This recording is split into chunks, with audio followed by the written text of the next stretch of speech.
In 1986, a Japanese diver named Kihachiro Aratake was searching for hammerhead sharks off the coast of Yonaguni Island, the most remote island in Japan, closer to Taiwan than to Tokyo. He never found the sharks. What he found instead would divide the scientific community for the next 4 decades. 90 feet below the surface, in complete darkness, he came face to face with something that should not exist. Perfectly carved stone steps, right angles, flat terraces, corridors. A structure so large it would take you 10 minutes just to swim around it. And nobody, not a single scientist, geologist, or historian, has been able to fully explain what it is. This is the story of Yonaguni. But it's also something much bigger, because Yonaguni is not alone. The Yonaguni monument sits at the southwestern tip of the island, submerged between 5 and 40 meters deep. It spans over 150 meters in length and 40 meters in height, taller than a 10-story building. When researchers first dove to document it, they found features that stopped them cold. Perfectly flat surfaces, steps rising in uniform increments, a triangular formation that looks like a pyramid, a feature locals call the turtle, a carved stone shape that could only be intentional. And then there's the twin megaliths, 2 massive upright stones standing side by side on a flat platform, like gateposts to a forgotten city. Professor Masaki Kimura of the University of the Ryukyus spent 15 years diving Yonaguni. 15 years. And his conclusion was clear. This is man-made. He identified what he believes are roads, castles, monuments, and even a stadium-like structure. But here's where it gets dark. If Kimura is right, and the structure is artificial, then it was built at least 10,000 years ago. Because that's when this area was last above sea level. 10,000 years ago, the accepted history of human civilization was barely beginning. We were supposed to be living in caves. Here's the detail that silences even the skeptics. Every year on the morning of the summer solstice, June 21st, the sun rises at a precise angle over the Pacific Ocean, and that single beam of light travels 90 feet underwater and hits the exact apex of the Yonaguni structure. Natural rock formations don't align with astronomical events. That requires planning. That requires knowledge of the sun's movement across the sky. That requires a civilization advanced enough to calculate it. But this is where the story becomes truly unsettling. Because Yonaguni is not the only ancient structure with impossible astronomical alignments. Stonehenge in England aligns with the summer solstice sunrise. The Great Pyramid of Giza aligns with the stars of Orion's belt. The Pyramid of Chichen Itza in Mexico creates a serpent shadow on the equinox. And Göbekli Tepe in Turkey, the oldest known temple on Earth at 12,000 years old, aligns with the star Sirius.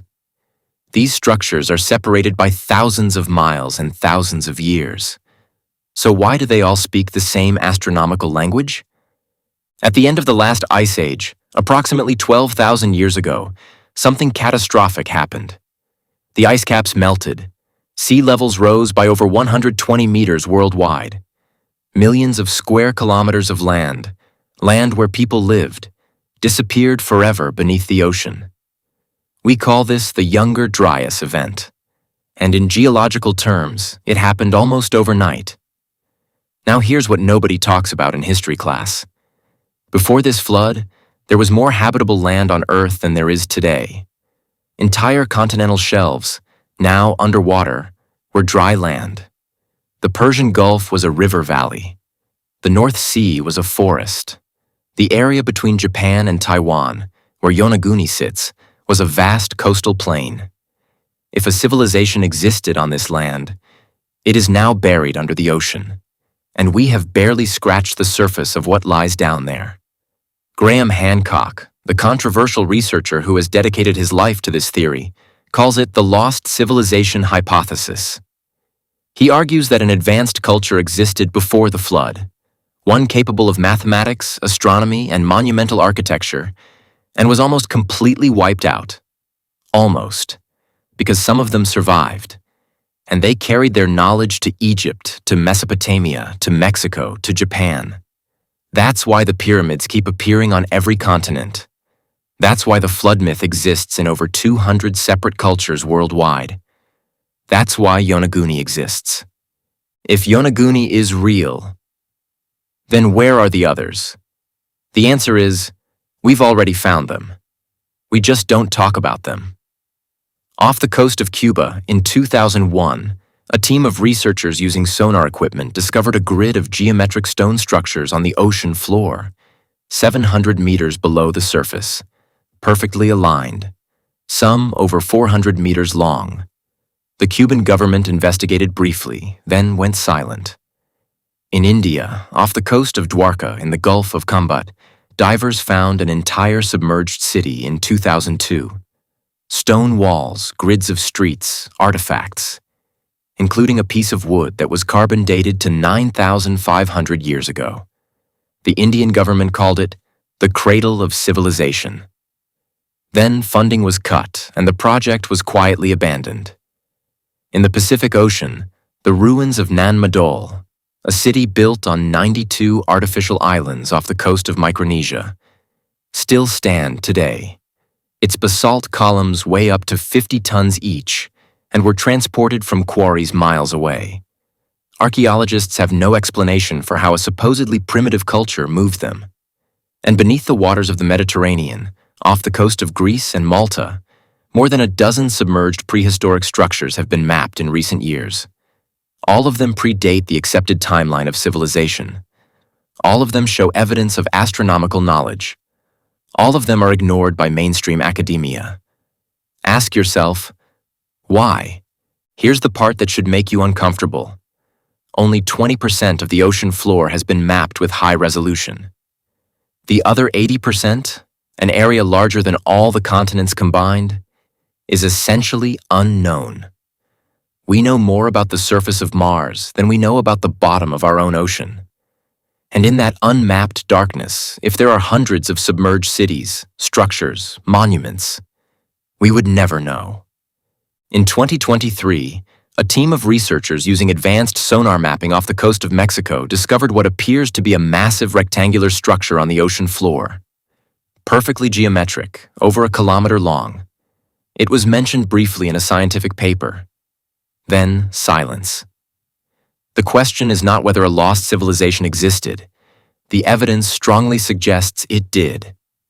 The real question is, why is this not the biggest story in human history?